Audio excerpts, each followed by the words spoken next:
record.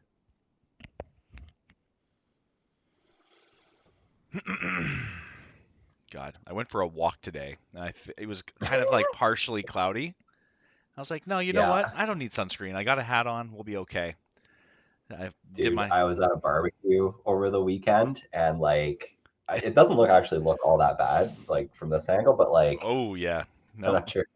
Uh, no, it's there. I, it was cloudy. I was sitting in the shade. Like, what the hell? It's the curse we own. Welcome back, everyone, to another episode of the Last Call Fantasy Football Podcast. I am your host, Paul Clement, here on July the 6th, a Monday night, a beautiful night here in Southern Ontario, where I am. I am also very happy to have Bobby Briscoe, my co-host, back this evening. How you doing tonight, Bobby? Doing great. A beautiful night here in Ottawa, Ontario, as well.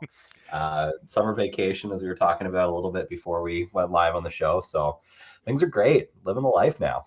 Excellent, and we have your bachelor party to look forward to this coming weekend.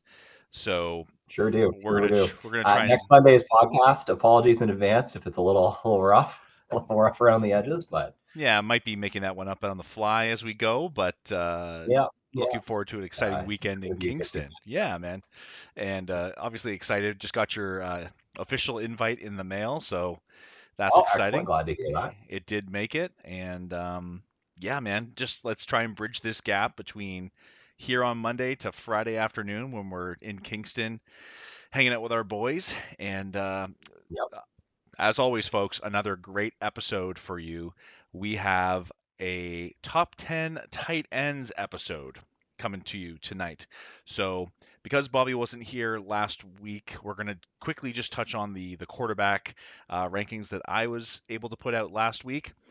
Some agreement, some disagreement, and then we're going to get into the tight ends. So, uh, without further ado, let's get it cracking on a Monday night, Bobby. Cheers.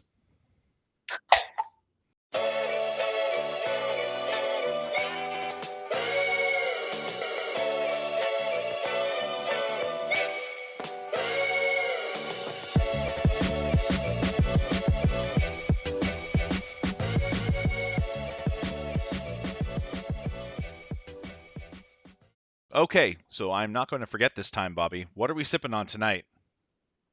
Oh, well, I'm glad you asked. I have, it's called Damn Good Lager. This is from Gatherer Brewery and Glassworks. I think I've mentioned this place before. It's down in Maryville, and I think maybe like the only brewery slash glass blowing place in existence in Ontario slash maybe even the whole country. Yep, I have some very fine beers. This is my first time trying this one, so live reaction. live reaction on the scene. It is crisp and clean, and yeah, it is a damn good lager. So excellent. Fantastic. Happy Those to hear beavers, it. those beavers know what they're doing. Yes. Actually, mixing it up tonight, I'm going with a Moscow Mule. Ooh, Yeah. Decided just to mix it up tonight. Get a little. I have a sweet tooth. I'm not sure if you know this, Bobby. I enjoy like dessert more than most folks, so having a little sweet sipper tonight is going to be my move. But let's get right into it, shall we? I know that you were not around last week. You're busy doing wedding stuff, rightfully so.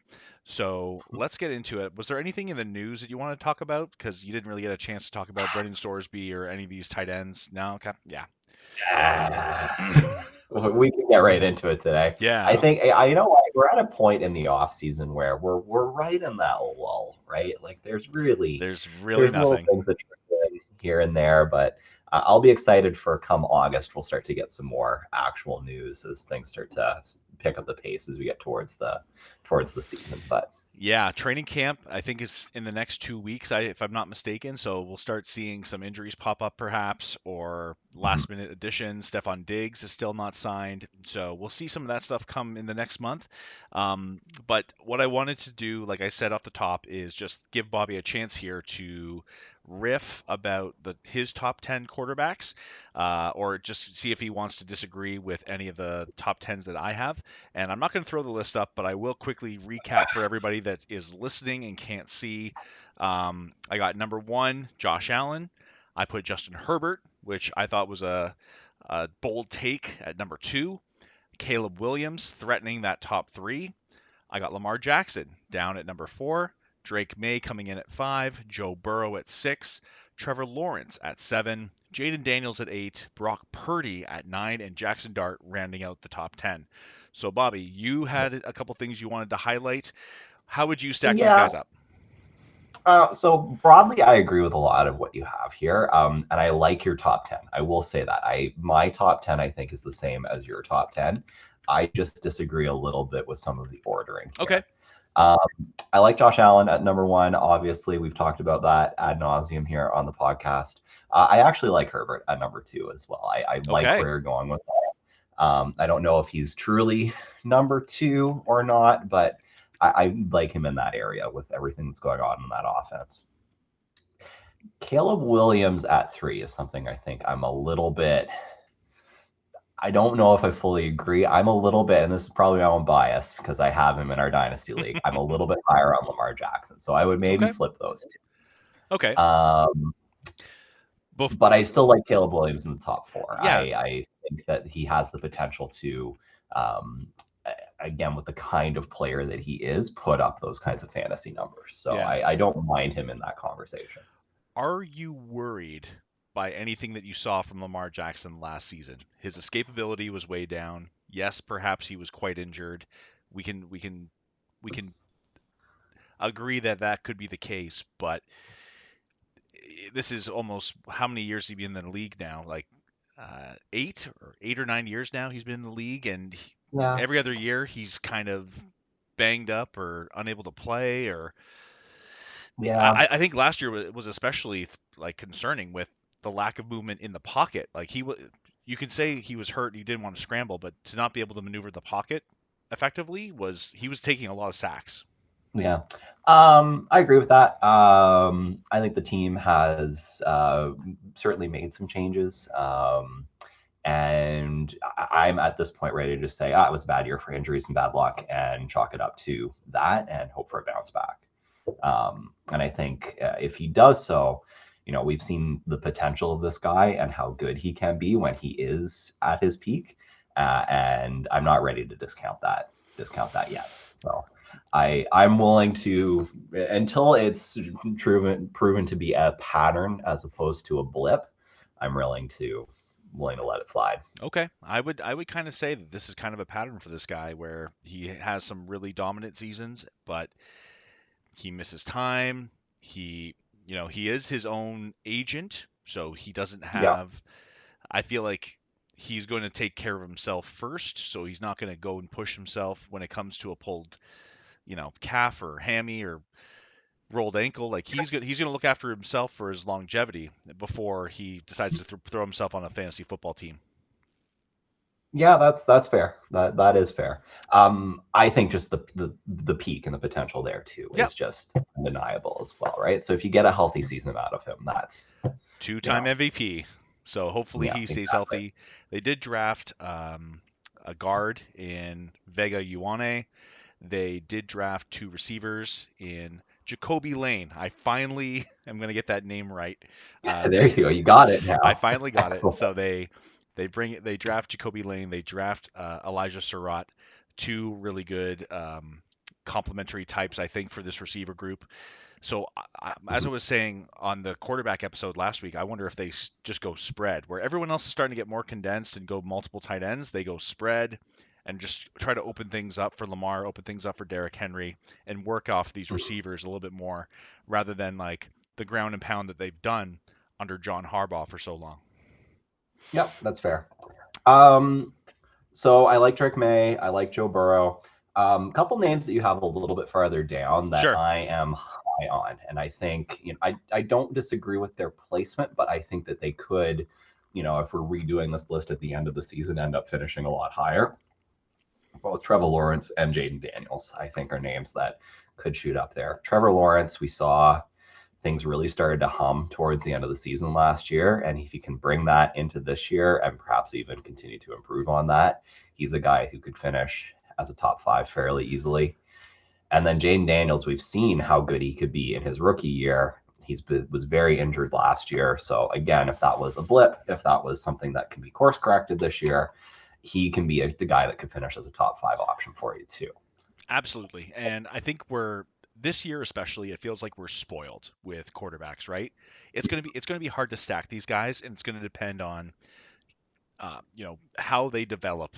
Because I agree, I wanted before before I had Lamar Jackson at 4, I had him in Trevor Lawrence's spot, and I Mm, said I can't put the two-time MVP down in number 7. I'm going to give him the benefit of the doubt at number 4. Like that was me mm, being generous to Lamar Jackson. I think Trevor Lawrence is due for that level up. Like we saw things really click after the bye week last year, where the receivers fell into line. They brought in Jacoby Myers to kind of just be the glue guy. Everybody was in their correct space and positions, I think, when it came to the offense, and then he was just able to flourish. And as I was saying on the quarterback episode, Trevor Lawrence already threatening double-digit rushing touchdowns. If he can lock into that, yeah, that's easily top 5 quarterback fantasy football potential. yeah. I'm giving him I guess what I did here was I gave him a slight bump in regression, and I'm going to give Lamar Jackson the nudge, I guess, for him to bounce back. That's why there's that difference. But yeah, Yeah. like like I think this is a good year for startup drafts, a good year for redraft. You could be Mhm. the last person to take a quarterback and be happy with the 12th quarterback that you take. I think that's how spoiled we are with quarterbacks this Yeah. year.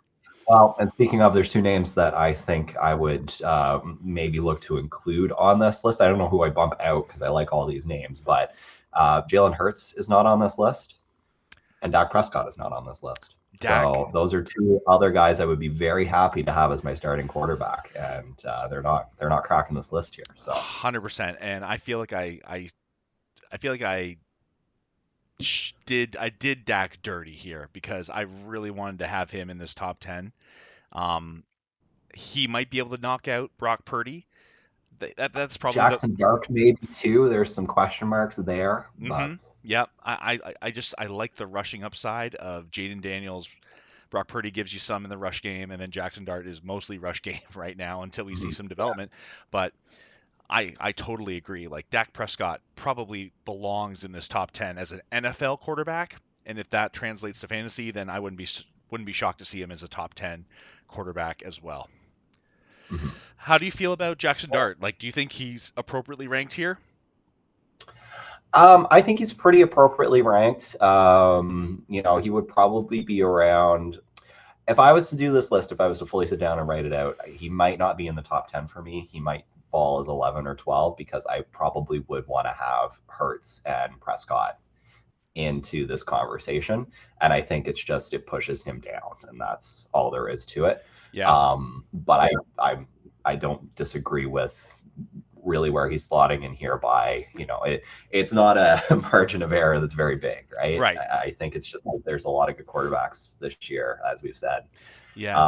Yeah, the rushing upside's there. The offense is looking like it's taking positive steps. Malik I Neighbors needs to worry get about back. risk. I worry about risk of injury with him. I worry about not having that true alpha target in Malik Neighbors. Yeah, That's the question marks around yeah. Jackson Dart. And before we get into our tight ends, let me just ask you because this has come up before. Like you seem to be quite high on Jalen Hurts. I, based on what I've seen on tape and based on how last season went and just like the projection forward of what this team will look like, a lot of the same offensive players are back. Offensive line should be healthy. They lose AJ Brown, which was kind of his crutch when it came to when all else fails, just throw it to AJ Brown. Do you feel like do you feel like he is set up for success this year, or do you feel like is he going to have to wear a cape in some aspects? Like, is he going to have to lean back into the rushing? Like, how do you get him So back in the top 10? this is going to be weird to say, so bear with me on here. I feel like the Eagles have marginally improved their offense from last year to this year. And that's weird to say in a scenario where they're losing AJ Brown because they've lost AJ Brown, right? But they've done a lot of work to transform that wide receiver group. It looks a lot different this year than it looked last year. Makai Lemon certainly plays a big part in that. Bringing in the extra bodies that they've brought in certainly plays a big part in that. They've made changes in that offense. Hopefully, that offense is healthy again as well next year. I think there's a pathway forward to it being a marginally better offense than it was. Well, the I don't know if they're getting leaps and bounds better than they've been in the past, but I think we see a course correction and they are improved compared to last year. So, and then just in terms of the player, it's a player that I trust in terms of we've seen what he can do. We know what he can do. We know he has rushing ability. They're probably going to push his ass over the line at least a few times this year, and he's going yeah. to get you some touchdowns, right? I think it's just a very solid floor of a player. And then there's some potential upside in terms of maybe things are improved and it looks a little bit more like 2 years ago as opposed to last year. Okay. I think I think either way, whether I'm right or you're right, this is a big year for Jalen Hurts because they've taken away his crutch, like I said, but they've given him the weapons that, in theory, should enable him to attack levels of the field that he hasn't always done so consistently in the past. You bring in Mekhi Lemon, Eli Stowers, Dontavian Wicks can be that X receiver for you. Hollywood Brown, Mhm. for whatever he's worth, you can throw him into the rotation and be a speed guy potentially. Like there are it's almost like what the Dallas Cowboys did when they traded Micah Parsons away. They tried to replace him in the aggregate. It does feel like they're trying Mhm. to replace AJ Brown in the aggregate, um, Mhm. and it's going to be up to this new offensive coordinator and Jalen Hurts getting on the same page to be able to attack Mhm. appropriately. Well, and okay, this is a weird. Again, bear with me on this here. We're getting into the quarterbacks, but it's a fascinating thing to It talk about. is, yeah, Um, if AJ Brown was checked out as well, there is a possibility as well that there is addition by subtraction happening here, yeah, right? In that was just not a good environment. People weren't happy for whatever reason, and now that he's not there, it's just more positive room and positive attitude, right? yep. Um, yeah, we'll see. We'll see what ends up happening. But again, if I'm staring down drafting a quarterback and Jalen Hurts ends up being the one who falls to me, I'm very happy with it. Well, you know that if I was in a draft room with you, he would not be in the first 10 quarterbacks that I would be taking, so you could get him as your 12th, and you'd probably be really happy with that too, right? Like we said, With that. Yeah, exactly. 12 I don't team. think I get him as my 12 because I think one of the other 12 people would probably take Okay, him yeah. take him earlier on, right? Yeah, and I mean So he did not go late in our startup either, so I guess we'll see. Like I said, this is a big year for Jalen Hurts. Okay, everybody, we're going to flip the page over to our tight ends, our top 10 tight ends, as I've got them ranked. Can't wait for this debate with Bobby. We're going to be right back in about 30 seconds. Stay tuned. Back in a minute.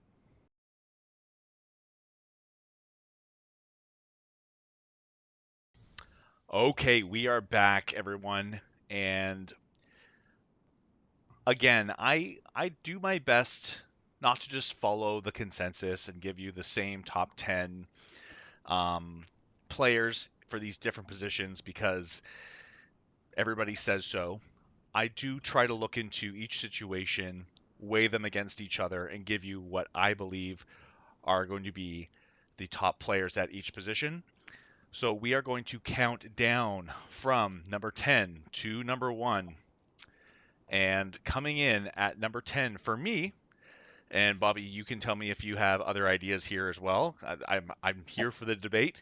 Is I yeah, have George Kittle coming in at number 10 and my top 10 tight ends. What are your thoughts?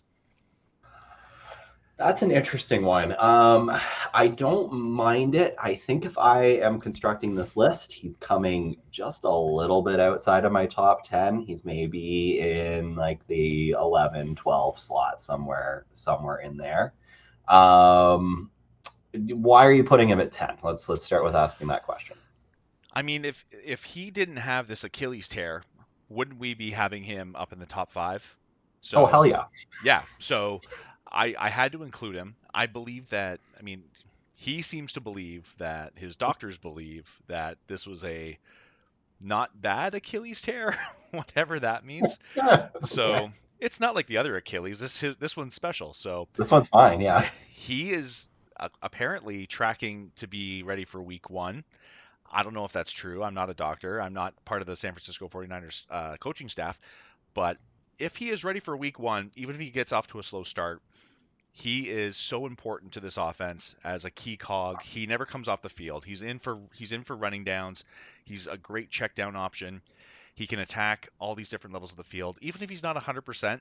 Like the tight end landscape is such a wasteland. I'm okay with him being my starting tight end if I'm taking him as the 10th tight end off the board. Okay. And even if he starts in the pup and he comes back a month later, and that means he's all that more healthy, then so be it. Like I'll take a even more healthy George Kittle down the road, where it is a condensed offense. Like we know who's getting the ball. It's going to be Christian McCaffrey. It's going to be George Kittle if he's healthy, and then probably Mike Evans if we're being honest with ourselves since they brought him in. That's my argument for George Kittle at number 10. Right.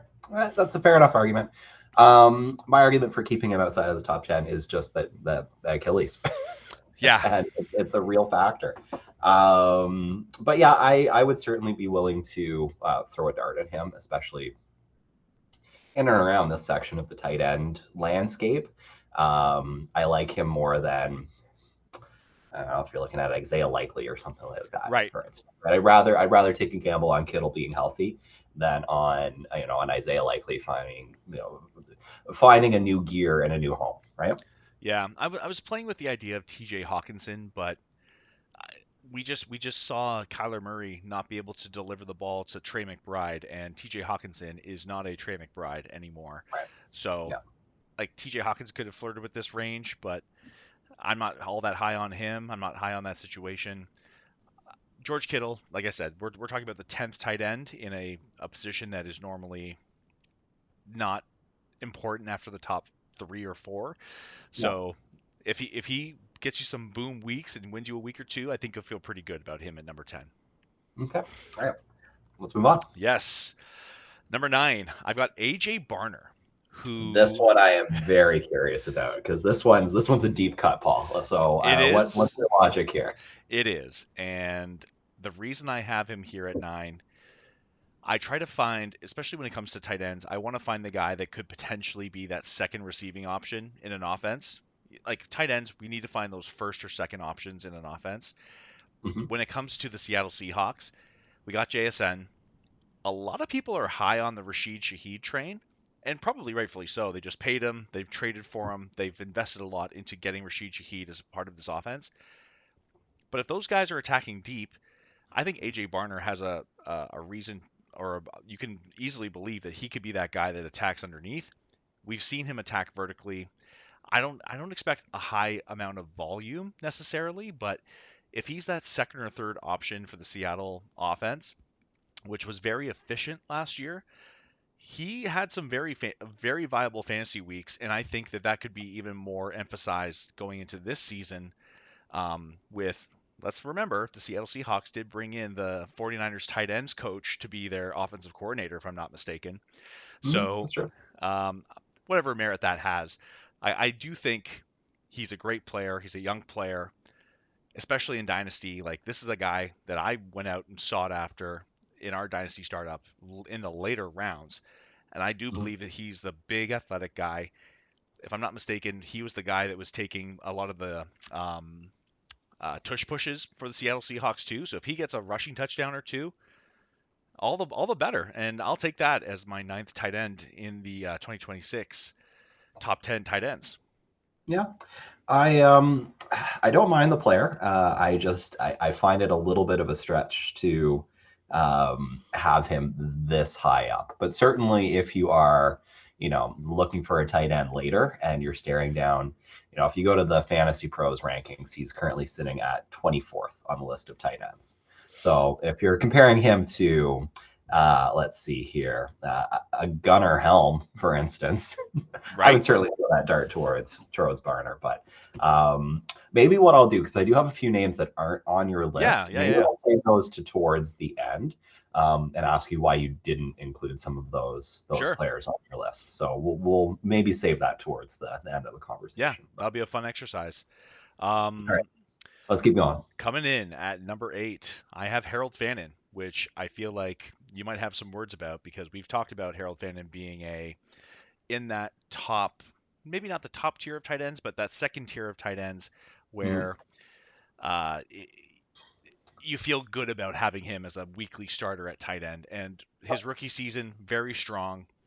Uh, what I'm leaning on here to have him come in at number 8 is just basically the offensive situation. Offensive line completely remade, so we don't know what that chemistry is going to look like. The quarterback situation also very confusing. Sounds like Deshaun Watson is going to be our guy, starting for Cleveland week 1, whatever that means. Is that good? Is that bad? I'm not here to tell you one way or the other. I think it's mostly bad.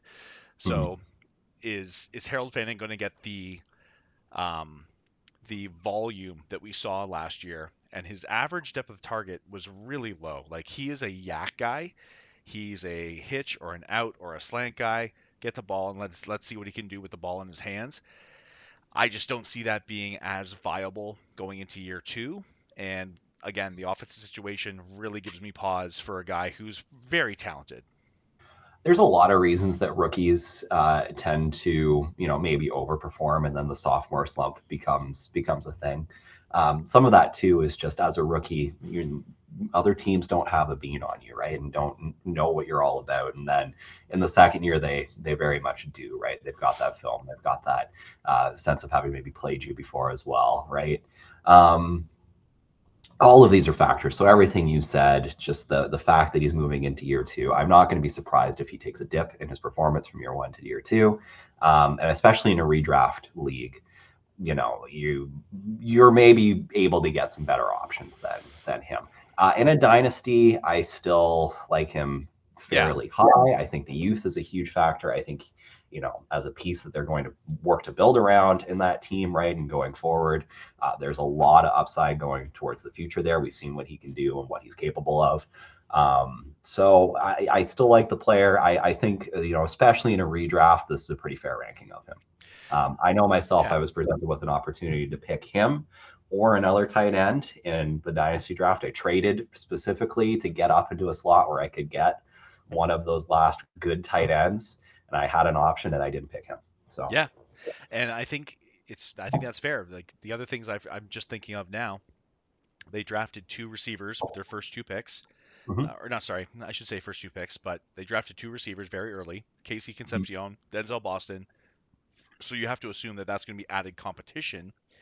And if we've like Todd Monken, if he's our play calling head coach, yes, he was able to make use of the Mark Andrews and the Isaiah Likely. I don't think Harold Fannon's that kind of player. Um, and then on top of that, I think Todd Monken, like you hear it already, like Todd Monken saying, "Oh, Casey Concepcion's very much like a Zay Flowers type for us." So Mhm. if Casey Concepcion is working this um, low to intermediate parts of the field, that's going to eat into Harold Fannon's volume. And in an offense where I don't expect a lot of points, it's just going to be tough to justify a pick in Harold Fannin as a top 5 tight end, even though we love the talent. Yep, exactly. Yeah, Yep, agreed.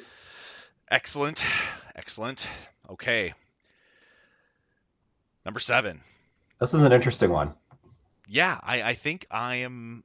I think I'm starting to buy back into Dalton Kincaid. Everybody, number 7 on my list of top 10 tight ends is Dalton Kincaid for the Buffalo Bills, and I think it's I think last season was a bit more indicative of how Joe Brady wanted to use Dalton Kincaid, and I do think that his knee health was a problem with keeping him on the field. I think Dalton Kincaid only saw like 50% of snaps or something last year, maybe around like hovering around that. And with those 50% of snaps, he was quite effective. He was So Yeah, go ahead. I can tell you because I have him on my dynasty team. Okay, yeah, let's go.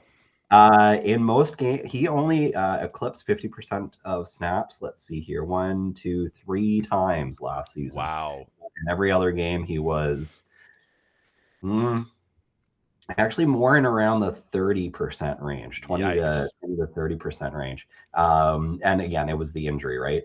When that injury happened, things went down for him.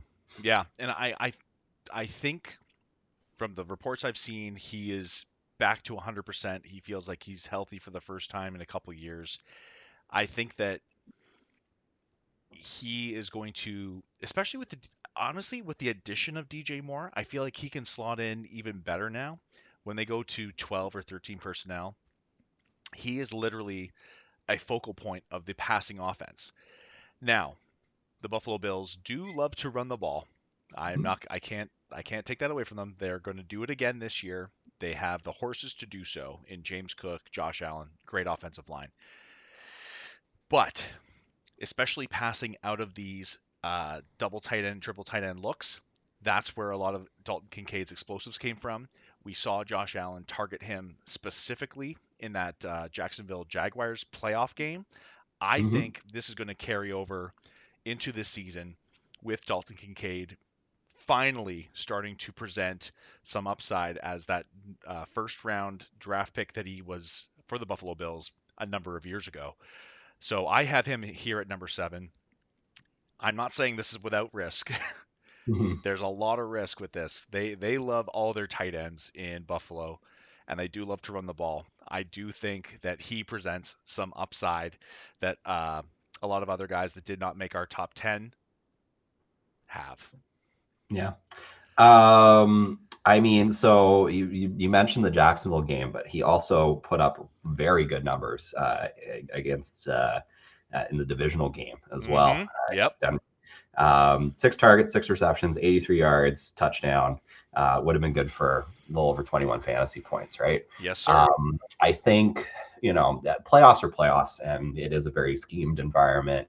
You can't read too much into it, but in 2 playoff games, they keyed on him. And I think if he's healthy going forward, we know that they like him. We know that they trust him when the chips are down. I kind of like it. Again, I'm biased here. I picked this player in our dynasty draft quite late, actually, relatively speaking. I got him in the 14th round, so pretty good to see my backup tight end being in your top 7 here. So I'll take that. I I know he's not a strong blocker, but they did draft him to be a strong blocker. Like this was them drafting a guy to be a pass catcher for Josh Allen.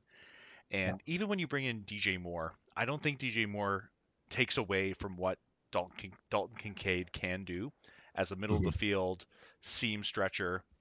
Get him on wheel routes and all those things. Like he looked really good in those playoff games. So maybe it's a little And bit of recency bias, but I'm kind of buying in. and frankly too, like this is fantasy football, right? Yes, if they're a good blocking tight end, maybe they're on the field more, but you don't get any points for their blocking, right? So if they're No, throwing them the ball, they're throwing them the ball, and that's what you get points for. that's So what we want. yeah. And speaking of good blocking tight ends, why don't I'm just going to toss this one to you. I've done a lot of talking. This is your team. This is your guy. I want you to give me a pitch of why am I hating on Tucker Kraft so much, Bobby? Why do I have him at number 6? Well, I don't think that number 6 is necessarily too off of the pace for him because there's maybe one player in the top here that I would move down below him. But yeah, Tucker Kraft is the next one we're going to talk about. My number 1 tight end on our dynasty team, and who I took when I had that choice between Kraft and Fan, and I went with Kraft. Yeah. Biased opinion, I'm a Packers fan, so that's definitely a part of it. I can't deny that. He's just a beast. He's a guy who gets out there. He does block, but he delivers with the ball too. And I think something that I saw watching the Packers, especially last year before he got injured, he has kind of become the safety blanket guy, right? He is the guy who Love will rely on in a check down situation, in a scramble situation, in a situation where I need to throw the ball to somebody. I'm going to throw it to Tucker Kraft, right? Because he's going to get up there, he's going to come down with it, and then he's going to rumble up the field for some yards too, right?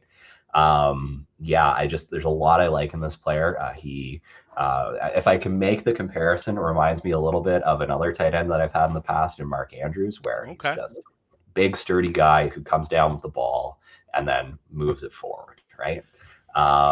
So yeah, that's why I like him. Now, I will fully admit injury is a factor here. I am a little bit concerned. Will he come back healthy or not? But all indications are that he is on the mend. And again, in our league, we're privileged with the dynasty factor too, right? Even Yeah. if he's not quite 100% this year, you've got him forever, right? And you've got him going forward. But indications seem to be that he's on the track to be healthy. That injury was early enough in the year last year that doesn't seem to be a stretch or anything either. It doesn't seem like it's being super rushed or anything. Yeah. So yeah, I'm a big fan of this pick. Right in around this slot actually too. I would have him probably in around 5 or 6. Okay. And you're going to love this stat. I'm pretty sure I heard somewhere that his average depth of target was like 4 yards, but he averaged 11 yards of reception. Yeah, So that's exactly what he comes down with the ball and then he rumbles with it. And that's he's exactly what you love to see, right? he's catching and getting upfield. So Goes, mine, get off me. yeah, And then he goes, right? he's a lot of fun to watch. I Mhm. like it was a real shame that his breakout season was kind of cut short last year with that ACL. So Yeah. I wouldn't be surprised for him to jump up a couple spots here in terms of the top 10 if he's back at full strength. Um, Mhm. let's get into our top five, everybody. Number five in our top 10 tight ends, we have Tyler Warren. Or at least I do. Mhm. And I think a lot of the same things we just talked about with Tucker Kraft can be said for Tyler Warren. Low average depth of target, but just a monster to try to tackle. We saw him break out early in the season, and then as soon as Daniel Jones kind of got hurt, his production fell off, and that's to be expected when you have geriatric Philip Rivers throwing the ball in Indianapolis. So I think he's a higher upside version of Harold Fannin, to be honest. Like Mhm. Yeah. I think he's going to work at a lot of the same areas of the field. He's doing the same thing that we talked about with AG Bonner. He's getting under center for some of these tush pushes. So I think they could lean into that even more. Mhm. They had this whole package for him at Penn State where he would line up in shotgun and just like run the ball and like there's Mhm. so many different ways to weaponize this guy. And when Michael Pittman leaves, I've been a big advocate for Josh Downs, but if we're being honest, Tyler Warren could easily step into a handful of those targets. He's going to take up some of that slack for sure. Josh Downs, of course, will as well, but Tyler Warren is going to pick up some of that slack. Exactly. And I think they drafted him top 15. They needed a tight end. He's a great wide tight end that you can put on the line of scrimmage. He blocks his ass off. He's not going Mhm. to leave the field, and then you can also leak him out on some of these more downfield routes on occasion. Like we saw that with Shane Steichen scheming him up early in the season. So I expect more of that, plus extra volume to go his way, plus maybe they get a bit more creative in year two with how they want to use this guy. So I'm very high on Tyler Warren. I have him at number five in our top 10.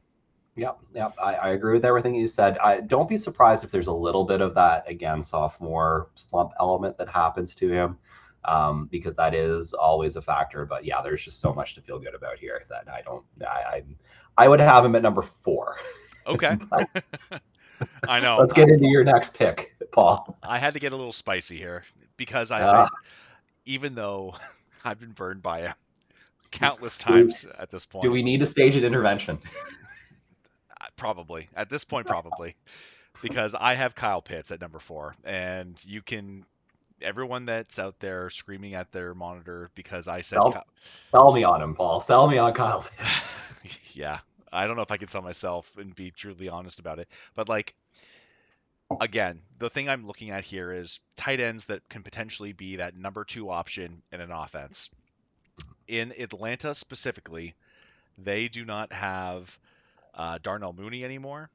It's quite legitimately Drake London, Kyle Pitts, and Bijan Robinson. Those are their guys that they're rolling with, and Mhm. a handful of other guys that aren't worth mentioning, as far as I'm concerned.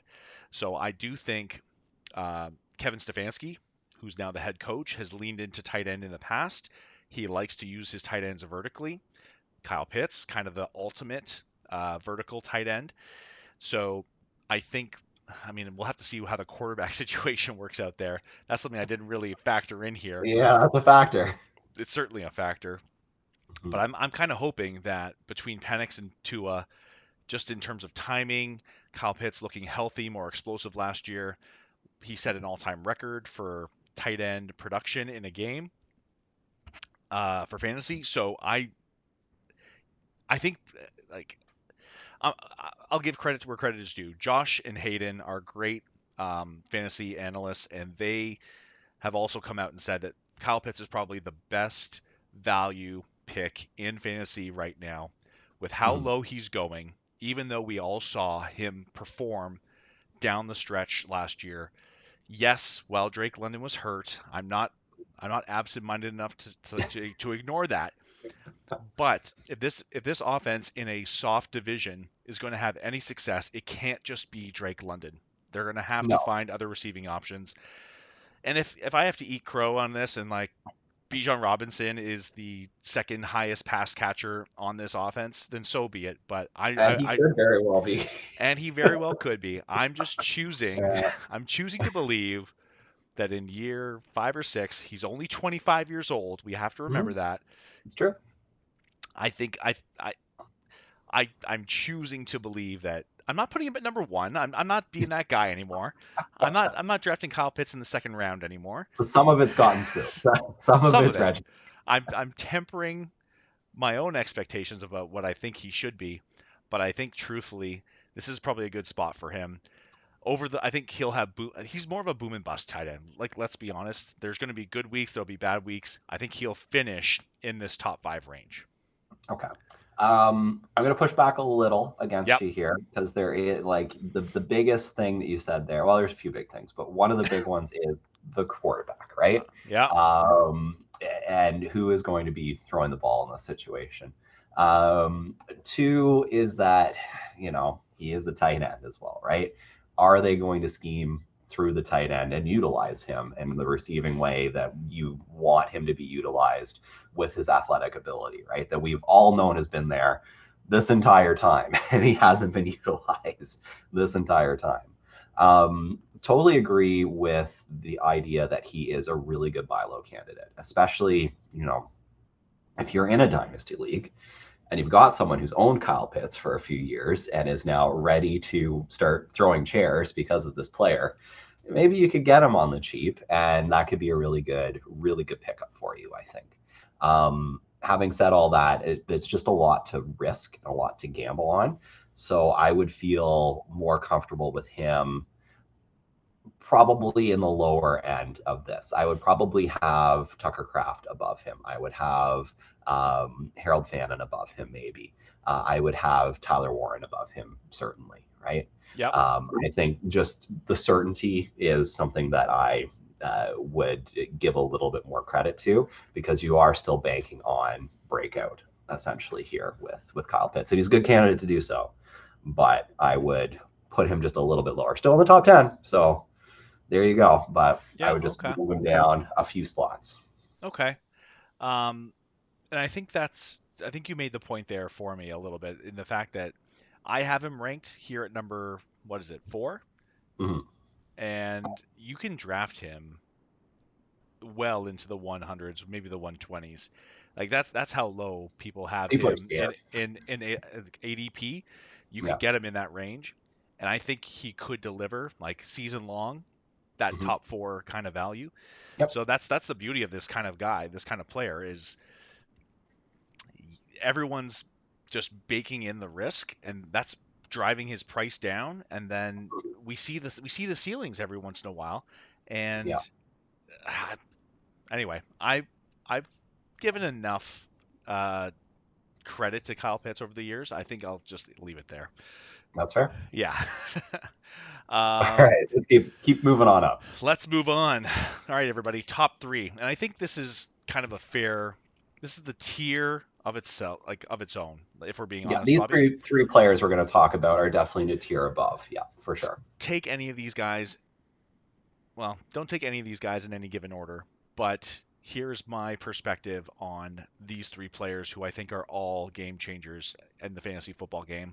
Number 3, I have, and this is going to hurt a lot of people's feelings, Trey McBride. Mm. So he is not my number 1, not my number 2 tight end. He is number 3 for me, strictly because of the change in philosophy that I believe is going to be coming to the Arizona Cardinals. Jacoby Brissett, it sounds like, will be under center for the Arizona Cardinals, so that's a plus. You have a good pass happy quarterback. However, you don't draft Jeremiah Love third overall to not use him and these other running backs they have in their stable. I think it's going to be a much more balanced offense, and I think that they're just going to lean into the run, and then if they can get down to that 30-28 passing attempt kind of mark, that's where they want to live. They want to make the game ugly. They want to shorten the game and just not get into these 40-point shootouts that they would have to honestly compete with if they're going to win a game. So I think Trey McBride really benefited from a pass happy offense last year, a injured Marvin Harrison for a lot of the last year's season. Um, they were always playing from behind. They had no running game. Like they were down to their fifth or sixth string running back last year. Trey McBride was an extension of that, just getting him involved in the screen game. I think a lot of that is going to go away. I think Jeremiah Love comes in.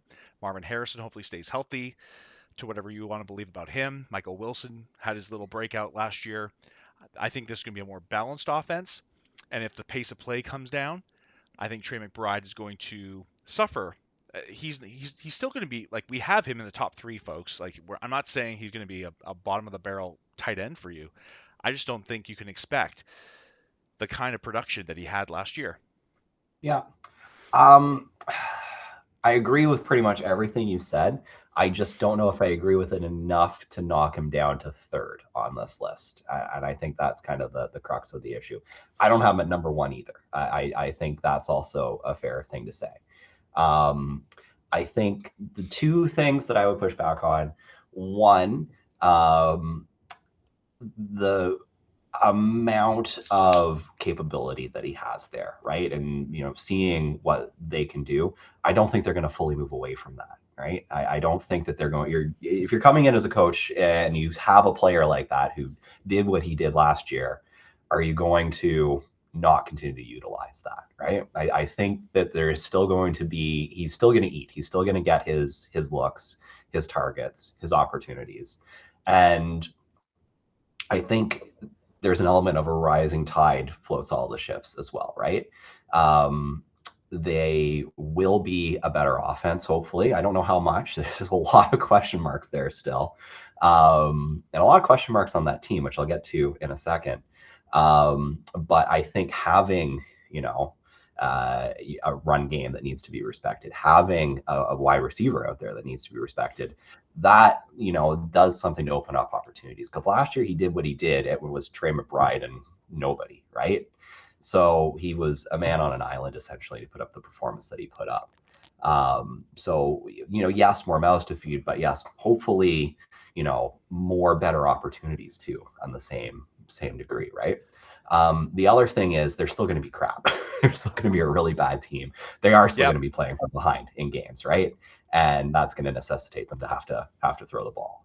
So maybe it's less so than it was last year, but it's still going to be a thing that's going to happen this year as well.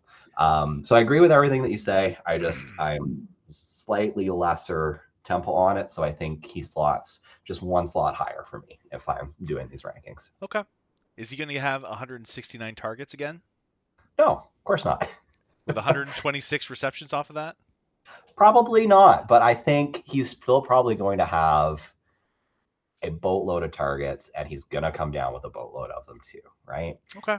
He's still going to find the end zone. He's still going to be the player that he is, right? He also Uh, had, I mean, he blew his touchdown total.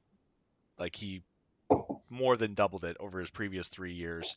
He had 11 touchdowns last year compared to 2, 3, and 1 his first 3 years.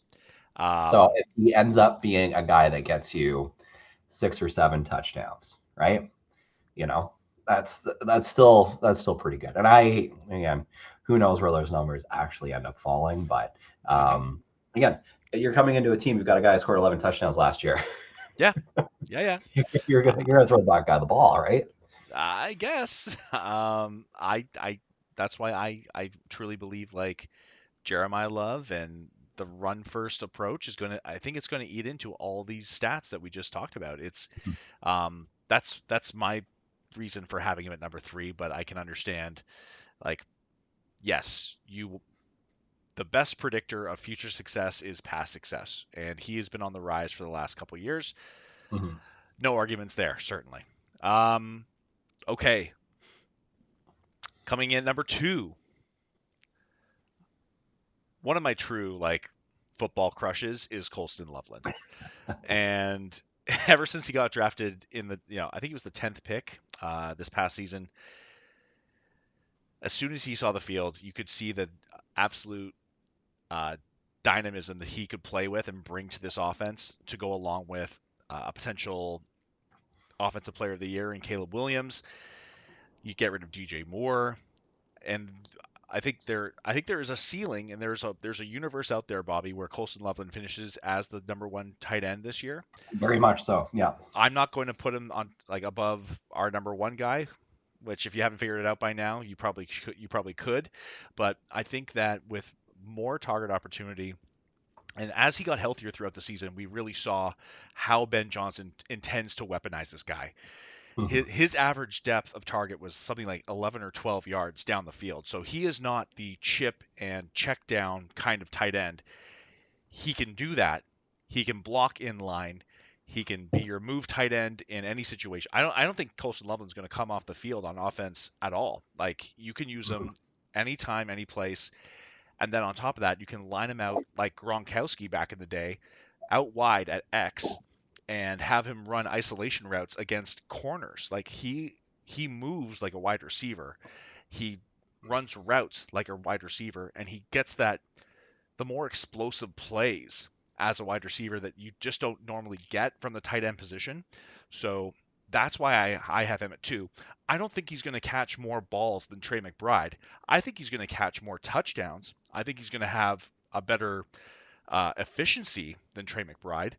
So those are some of the reasons I have Colston Loveland here at number two.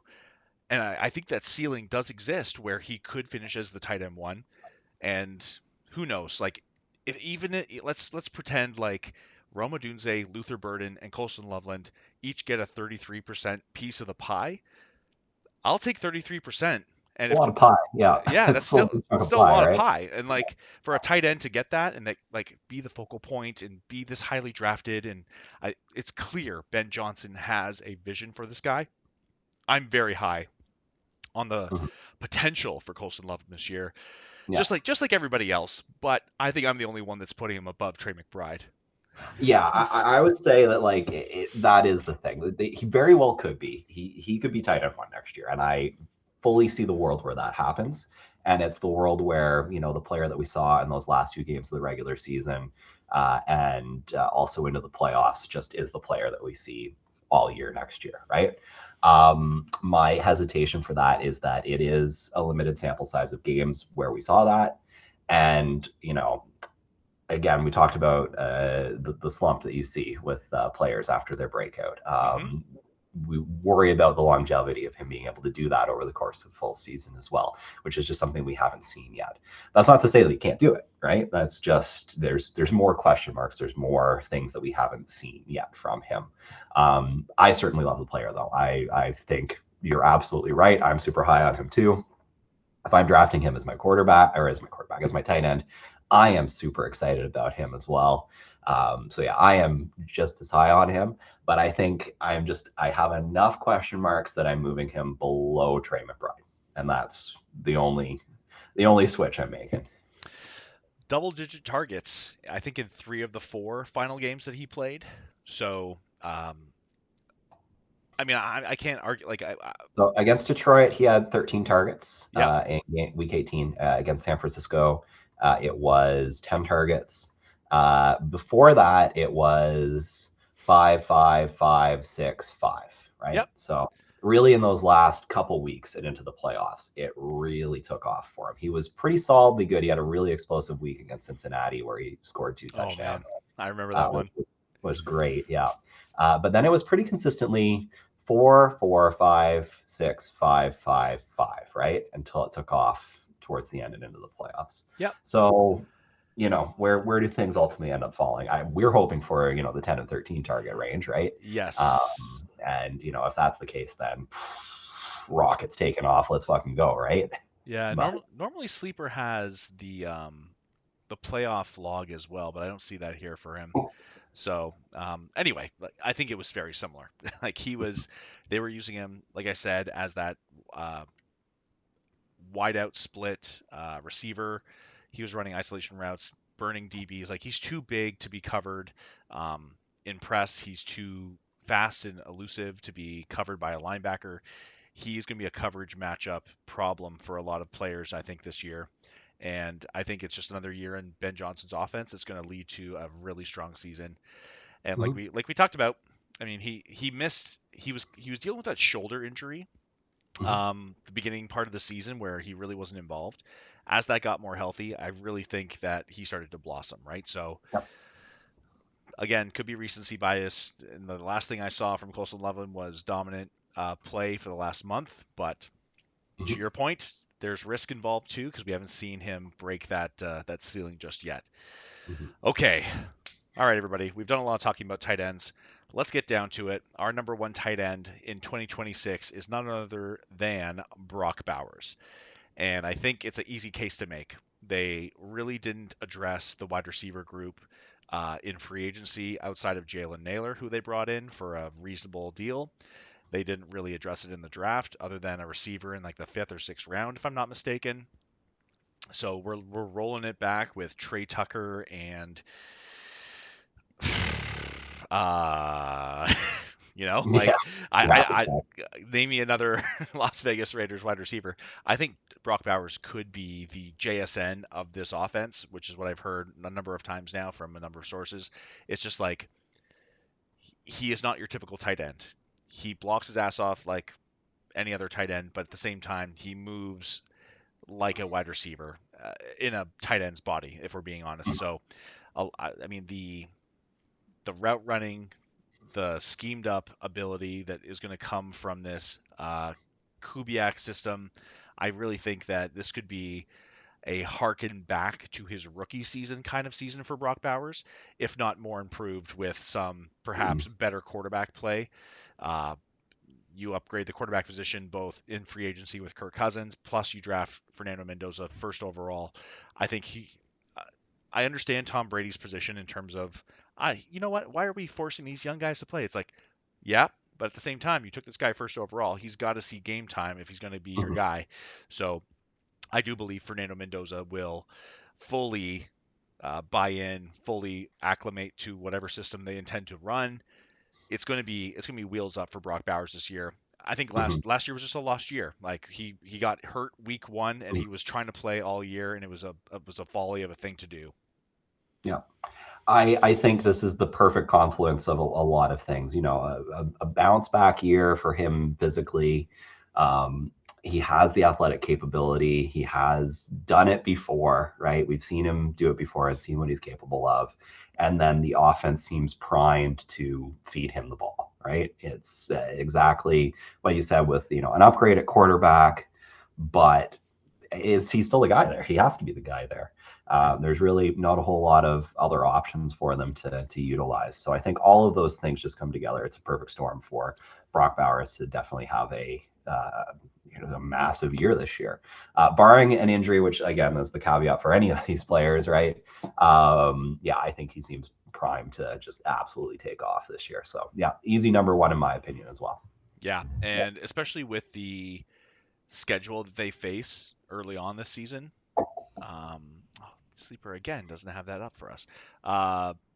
But from my understanding, it's a pretty easy start to the season. So if he gets off to like an absolute blazing start for the first month, I think you won't be able to pry this guy away from anybody. So if So you, their matchups to start the season, they've got Miami, mm, then LA, New Orleans, KC, Patriots, Buffalo. Those are the first six. oh, okay, so maybe I was just thinking about that first week against Miami, Week but one against Miami, though. hey, you won't be able Let's fucking go. Yeah. yeah. Uh, so I do like Brock Bowers as the number one tight end going into this year. Like you said, we've seen the ceiling. We know that there's always going to be a floor with a guy of this kind of talent, draft capital, and capability. and he's probably the number one target in this offense. No offense to Jalen Naylor, no offense to Trey Tucker or whomever else they may have. It's the Brock Bowers show when it comes to the passing game, and then you just lean into the run game with Ashton Genty to keep your rookie quarterback safe and cozy back there. All right. Do we Excellent. want to talk a couple snubs here Yeah, before yeah, we yeah, head yeah. off? Let's do it. There's two players that aren't on the list that you've assembled here that I'm curious as to why they didn't crack into your top 10. Sure. Uh, First one I'll talk about is, or I'll ask you about, is Jake Ferguson. Okay. So last year, Jake Ferguson kind of saw his peaks where I think it was CeeDee Lamb that went out. So it was really the George Pickens and Jake Ferguson kind of show. And as soon as CeeDee Lamb came back, even though he was a bit hobbled, Jake Ferguson's production kind of dipped quite a bit. I think he's a good tight end. I think he's a good player. I do not think he's a difference maker when it comes to the position. And even if I'm looking at late round tight ends, I kind of want somebody with a bit more upside. It Hmm. felt like he was a bit of a PPR merchant when he had those spike weeks for whomever had him last season. So that's kind of why I did look at his name. I considered it. He could probably slot in for AJ Barner if I wanted to be a bit more um, uniform with other people's rankings. But I like the upside of AJ Barner more than I like kind of the floor play of Jake Ferguson, if that makes sense. Yeah, I agree with that. He's a player that I would probably have in around the 10 to 12 ish range as well. And that I like for the fact that Dak throws him the ball. Yeah, And, you know, if you're in a PPR league, that's great, right? Because he's going to come down with, he pretty consistently gets 5+ targets most weeks when, especially when Dak is throwing the ball, he'll get, you know, 5 to 10 targets, and he'll come down with, you know, 7 receptions for 30 or 40 yards, right? And get you 11 points, and you can call that a day and walk away with not feeling bad about your tight end spot that week, right? yeah. But there's not a lot of huge upside there, right? Again, I'm looking at his sheet from last year, and it's kind of like after week two where CeeDee Lamb went down. We're looking at a lot of effing targets. Like I remember him getting those 13 catches for 82 yards against Chicago, and then he went on this great touchdown run while CD was gone. You know, Mm-hmm. 7 targets, 9 targets, 3, 7, but each of those came with a touchdown or two. So he was Mm-hmm. just like on fire for that month. Mm-hmm. But then you come back and it's like he never got over 12 PPR points again Yeah, after the bye. Even before yeah. then he was back down to I think the kind of thing to look at if you're looking at what to expect from Ferguson is his 2024 season. That's the year to look at because yeah, he didn't score a touchdown that year at all, and it was just plucking away with 7 targets, 7 receptions, 50 yards, right? yeah, yeah, That's a typical week for him, right? yep. So I think that's what you're getting. So if you're into the later rounds, you're looking for a floor tight end, good option for you. But there's definitely higher upside picks to take. Dak Prescott does love to throw that seam ball to the tight end and just hope they catch it and not die. Jake Ferguson's willing to do that, so I'll give him credit, but I don't want to count on that on a week to week basis. The other tight end that I am curious as to your thoughts about is Sam Laporta. Okay, I thought that's who you were going to bring up first, and I've kind of kicked the ball around a little bit in terms of wanting to pick him up or trade for him in our dynasty league, just because I need to upgrade my tight end position. I feel, but um, I'm a little bit concerned about these back reports I'm hearing about. Like he's not running at full speed yet, even during OTAs or anything like that. And I think that it's such an interesting offense because each, each player kind of eats into each other on any given week. Amon-Ra St. Brown seems to always get his. Um, Sam Laporta kind of works the same area of the field as Amon-Ra St. Brown. And then they were using Jameson, like Jameson Williams had a great season last year, mostly because Sam Laporta was missing time. I fully admit that. But Jameson Williams will feast on these crossers and these shallow crosses and all these other kind of horizontal routes that Sam Laporta really feasts on. So I don't know. I guess I could totally see Sam Laporta bouncing back after last season if he can recover from this back injury.